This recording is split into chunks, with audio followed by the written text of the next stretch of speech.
Ich sag euch mal, was ich mache. Ich muss so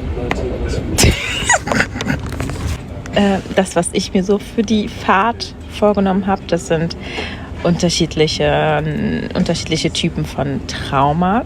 Und sag mal, was du lernst. Also da muss ich hier ein. Was ist das? Also muss ich hier ein. Bitte das Rauchen in den Türen sofort einstellen. Ich wiederhole. Bitte stellen Sie das Rauchen an der Tür sofort ein. Okay. Ein Dach konstruieren. Verschiedene Wärmeschutz und Feuchteschutz. Was ist das?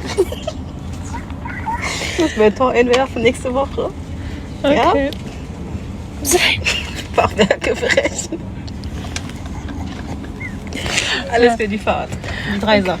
Okay, also hier haben wir eine zukünftige, Bauingenieurin. genau, unsere Bauingenieurin. Und das hier muss ich lernen. Was für Typen seid ihr? Schreibt das in die Kommentare. Es gibt 2 Arten von Schwestern. Ich sag euch mal, was ich mache. Ich muss so